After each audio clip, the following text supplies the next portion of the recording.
think volunteering is so important, especially if you're retired, because I think you need a purpose in life. It keeps you young and sharp and makes a big difference in my life.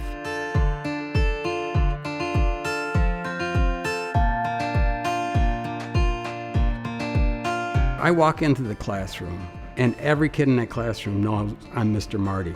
And they all smile and say hello to me. I wave at them in the halls, and I'm Mr. Marty. Once we reach retirement age, we have a lot of experience that we can pass on to these kids, because some of them have no role models in their family. Working with AARP Foundation Experience Corps has been a very rewarding experience as far as making additional friends. I consider my team here all to be my friends. You'll be surprised how much kids are watching and listening to you, and this is what motivates them. They'll come back and tell you later on, I listened to you, and that inspired me to do more. As a young person, I heard John F. Kennedy's inaugural speech, and that quote about ask not what your country can do for you, but what you can do for your country. I think it really affected me. I mean, I was a child of the 60s, and that was just what you did. You tried to give back, and that's what I've done my whole life.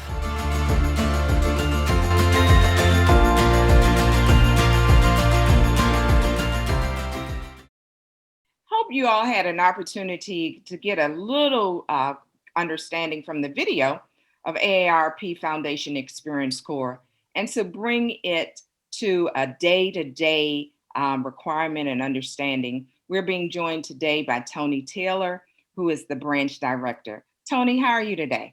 Doing great. It's great to be here. Great. So can you share a little bit about the background of Experience Corps, how you all have chosen how you're serving in the community, and a little data and how this intergenerational relationship is working? Sure, absolutely. So AARP Foundation Experience Corps is a community-based volunteer program that connects older adults who are 50 years and older as tutors with students to help them become better readers by the end of third grade. And as I think you stated earlier, we do operate nationwide. We represent the DC branch, DC Metro. We have another location. The foundation operates in Baltimore, in Philly, and Chicago. So what makes us unique? What makes us unique is our extensive training. We offer over 20 hours of annual training, which includes 16 hours of pre-service training. And the rationale for that is to ensure that our volunteers are fully prepared before they enter the classroom. We want to make sure that when they go into the classroom, they have all of the skills and the knowledge to be successful, to actually experience real gains for our students. The second item I would add as being a unique piece of our program is our data and our effectiveness.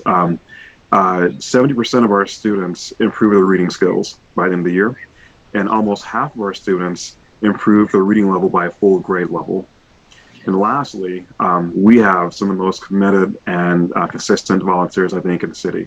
Our volunteers serve an average of 5 years in the program, which is unheard of. And again, on average, in a given year, 80% of our tutors return to serve another year. So 8 out of 10 volunteers come back to serve one more year, and then they come back again 4 times or 3 times. So I think we have a great climate culture here. I think the work we're doing here is so relevant and so impactful as for the volunteer that they keep coming back to serve the students in their communities that they're in. Wow, that is very impressive. So we're also being joined today by Denise Fraction, and you can understand the importance of her job as the volunteer recruitment specialist after hearing Mr. Taylor say the importance of volunteers. So good morning, good afternoon, Ms. Fraction. How are you today? I'm fine, Ms. Layton. Good morning and good afternoon to you as well. So can you share a little bit about your efforts as the volunteer recruitment specialist and how that is very important right now to make this program successful? Absolutely. I thank you again for having us on today. It's so important that we get the word out about Experience Corps, because our program is basically our volunteers. It's so frustrating to see all of the issues that our young people are facing today, and even adults that are struggling with finding employment and just getting by. And we know that our volunteers are making an impact by helping young students to grow up to be successful adults. And so that's why I take my job very seriously, because I know that with each volunteer that we recruit, that means that they're able to serve 7, 8, maybe 10 students uh, in a year and help them to become better leaders. That is very impressive. The stability that I hear you and Mr. Taylor speak of is very important. And we are joined today by volunteer Miss Renee Douglas Clemens, who is currently at Van Ness Elementary School. Is that correct? Yes. And how long have you been volunteering, Miss Clemens? This is my 7th year volunteering with Experience Corps, and it is a wonderful opportunity for me to share what I know and how I feel about helping others with the children. And can you share a little bit about that? 7 years, that is commendable. Sometimes a person will volunteer 1 year but they keep coming back. And that goes to the 70% retention rate that Mr. Taylor spoke of. And I'm sure that is one thing that's in our community that children don't have is the stability. And so you're coming back now 7 years has really made a difference. Can you share how did the training go? What keeps you coming back? What is making a difference? I come back, well, I began helping in the schools, and my friend introduced me to Experience Corps and the program.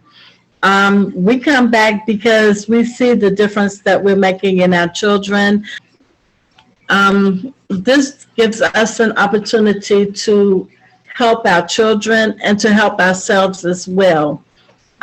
It's an opportunity for us to keep our minds stimulated and to be there to listen to our children read every day and become fluent leaders and fluent readers, and to watch them grow.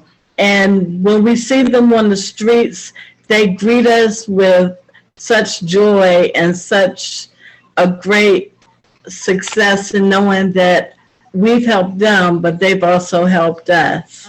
It gives us an opportunity to help our children become more fluent readers. It gives us an opportunity to stimulate our brains and to give us opportunities to do something positive in our community. So it sounds like that the volunteers are really making a difference and they continue to come back year after year. And Ms. Clemens, 7 years, wow, that is really making a difference. And the children are making a difference in your life, as well as it seems that peer-to-peer relationship. You're saying that your girlfriend invited you to come and to volunteer. And we're hoping that as people hear this information today, that more will come to volunteer. And so, Miss Fraction, can you share a little bit with us about how this process of becoming a volunteer really works and the time frame and everything that goes with that? Absolutely. Thank you, Ms. Slayton. So yes, our volunteers are the meat to our program, honestly. And so it's so important that we have volunteers that understand what the ask is and that are fully committed to our program. So we're looking for volunteers that are 50 years of age or over. We do require that volunteers have a GED or a high school diploma. And we're also asking that our volunteers are willing to undergo background checks. Of course, when you work with students, it's important that we make sure that uh, we are in compliance with the school system. So that definitely is a requirement. The other thing is that we ask our volunteers, require that volunteers commit to a full year of service. That's the school year. So that's starting in September through June of the following year. And then finally, we ask that our volunteers are willing to commit to 5 hours at least a school or a week. And so that usually works out to 2 days a week, 2.5 hours. Usually volunteers serve either a Monday and a Wednesday or a Tuesday and a Thursday. You can certainly serve more time than that if you would like, but that is the minimum requirement. Volunteers do go through an interview. That's part of our screening process.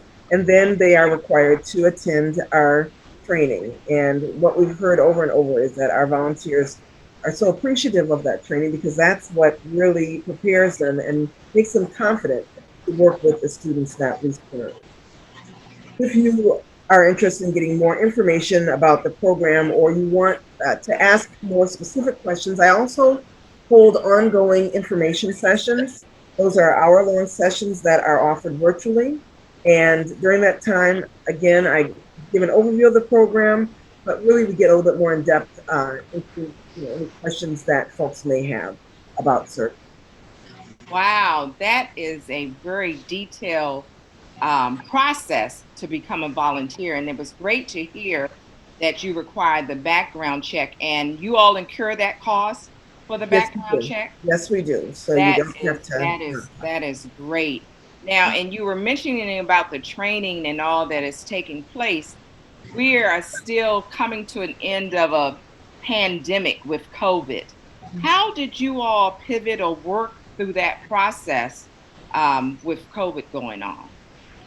Sure. Yeah, so that's a good question. We, like any organization that provided any direct service to schools, had to pivot in order to continue to operate.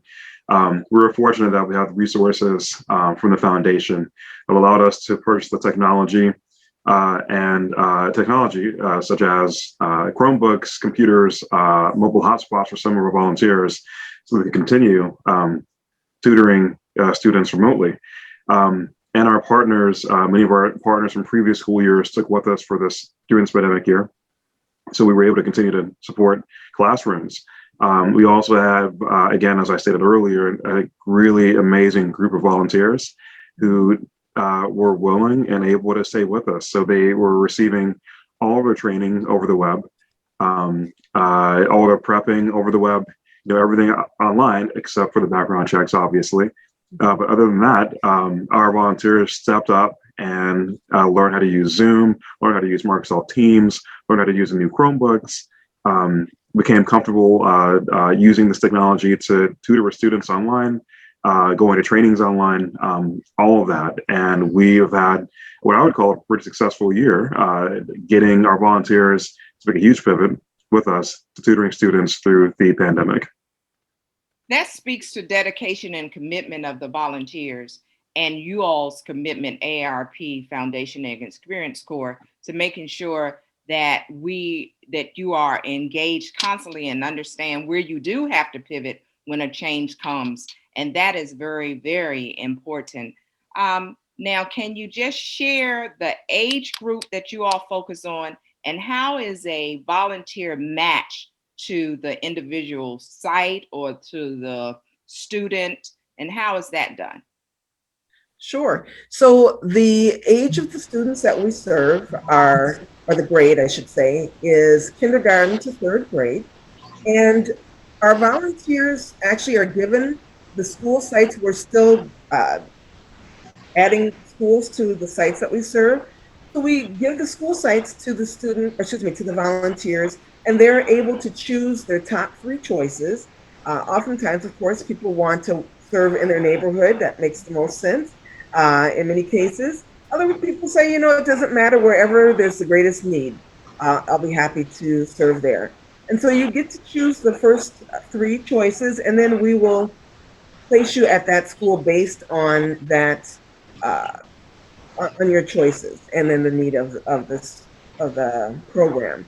As far as the students that we serve, our students are tested at the beginning of the year, the middle of the year, and the end of the year by the school. And so we are actually given the names of the students by the teachers, by the actual school, and that's how we assign the students based on the school's need for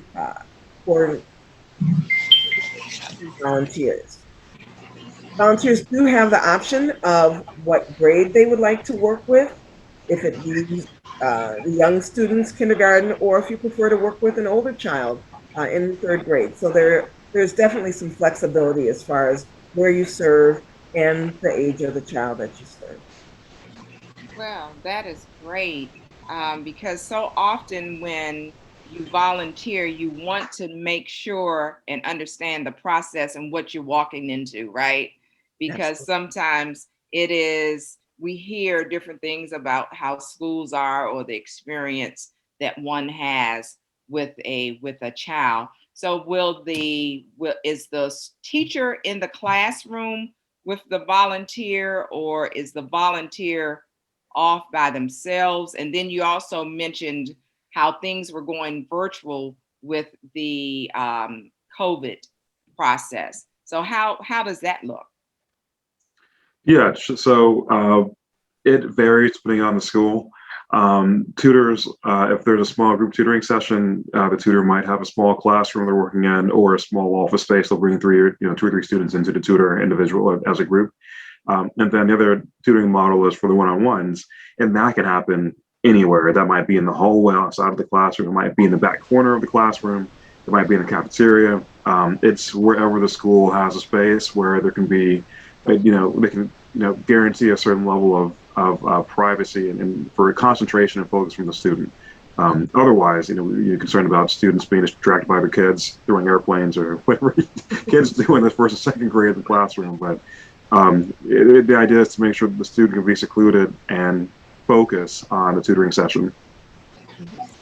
And if I That's can mention too, Ms. Layton, that our volunteers are not in the schools alone. We have site coordinators that are also there. They are, in essence, the liaisons between the school and the program. So if ever there is a question, or if a volunteer maybe has a concern about a student, if they're not focused, or whatever the case may be, there is always a site coordinator on site at the school that is a volunteer with our program as well, to assist the volunteers. So they're never alone in that essence. Oh, that's great. And another thing that you mentioned was the pre, mid, and post assessment that you all do. So it sounds as though you all are really making sure that the student is learning and the volunteer is providing the services that are needed. That is very important. And I'm sure it helps the school also with how better to serve that student. So this is really making a difference all around. And volunteers are very, very much needed. And so I hope those who are hearing this will reach out to you and look and see how they can get involved. So can you share again that process of if they are interested and where it is that they need to go in your website or whatever that is? Yes, and so I believe the website will be shown on the screen. Yes. As far as signing up for an information session, you just want to go to our website. You'll see the different dates that we offer our information sessions. Go ahead and click on that site, or you can certainly call me if you prefer, and that number is 202-434-6495. I believe that will be on the screen as well. And we will sign you up for an information session. After that, we will have you come in for an interview, and then if you're accepted, you will be then assigned to a school and scheduled for training. All right. Oh, wow. All right. Um, so I've asked a few questions. We've heard from the volunteers. Is there anyone else that wish to share some pertinent, important information that you feel will make a difference and have everybody start running to AARP Foundation Experience Corps to make a difference in their community and really in the difference of a child? We often hear how a child who may be behind in class may sometimes be a distraction to the overall class. So with you all bringing this added and needed one-on-one services, or I guess defined or focus volunteer efforts in as far as in literacy, and I do want to stress that this is in literacy, so you all are not doing math. Is that correct? That's right. Okay. So volunteers, this is reading and literacy. And so and I know in growing up, they always would share with us that even if you can't travel, and a lot of us who have been stuck at home and in place with COVID, we could always pick up a book, and that will take our minds wherever we wish to go. And so can you share a little bit of how engagement looks and some of the different things that you do to engage the students, Miss Renee? Yes. Um, what we do is we inspire our children to be their best, and they also bring us into their world. Um, we learn about new things, and our normal day is to either go into the classroom or to go virtual and to spend time with our students. They read to us, we read things to them. We are inspired with their questions. They always bring something new to the table. The discussions that we have with our students are so valuable. Um, they they read the text numerous times until they finally get it into their head where they can understand what they're reading, and they read more fluently, and they take this out into their classrooms and their families, and they share with others all the things that they've learned with us. And we take home to our families all the things that we've learned with our students. Um, it's just a valuable experience for us all. We all are intrigued by what they're doing and their possibilities and the things that they can do in life. And we get to meet their families even now, and we're inspired, and their families are inspired with us. That is great. Wow. It's making a big difference. It's making a big, big difference. Just hearing you, I hear your excitement. So I can imagine how the children probably welcome you every day that you walk into that school to see you. Uh, They do. And I heard you also say, even when you see them in the community, how they reach out to you and speak. And we might not understand it, but when we talk about safety and education, when a person knows you and they see you out in the community, it also makes them feel safe as well. So while this focus is on literacy, and then seeing someone that they can relate to when they're out in the community, and it also sometimes will make children be on their better behavior because they know that this person who cares about them, who has tutored them, and who is working with them in school is also in their community. So I want to thank you for all that you're doing to reach the children that you are currently serving. And again, we want more people to be like Miss Renee and to come out and help and make a difference. As we know, during this COVID, some of our children may have lost some seat time or learning time.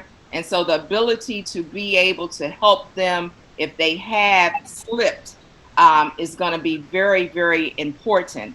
So please, please reach out to Miss Fraction and use the information that is on the screen to see how you can become a volunteer. Are there any other comments or information that anyone else would like to share? Well, thanks for having us here. It's been a pleasure to talk with you all and your listeners about the program. And I would just add, I mean, this is an incredible time that we're in. I mean, the pandemic has created a unique set of circumstances for the students that we serve, and a lot of our students coming to us now much further behind than they would have been before the pandemic began. So if you're considering volunteering in the past and you're not sure you're on the fence, now is the time to get engaged. Now is the time to get involved, because right now the impact you'll have today is multiplied greatly.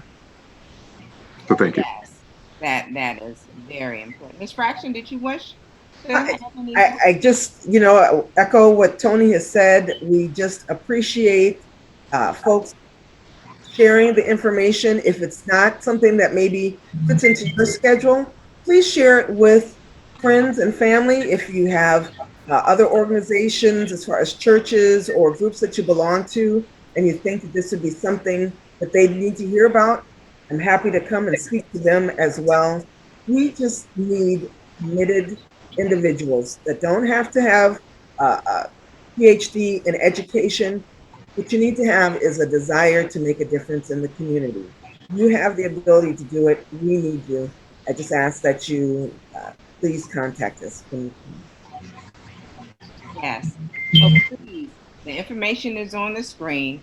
Please reach out and you too can make a difference. So we thank you so much for joining Seniors Uncensored 2.0 today. And we hope that you will share this information with your neighbors, friends, family, and loved ones who are above the age of 50, and let them know that they can make a difference. And all you need to have is a GED. You have to go through the background check and the training. Understand that they will make you feel comfortable before you enter the classroom or work with any child, because you will have the necessary training that will have you equipped to enter that classroom and become a superhero to many of these children, because you will truly make a difference with your one-on-one or small group interaction with them. So we hope that you will remember AARP Foundation and Experience Corps and seek to become a volunteer. Thank you so much for joining us. Have a great day.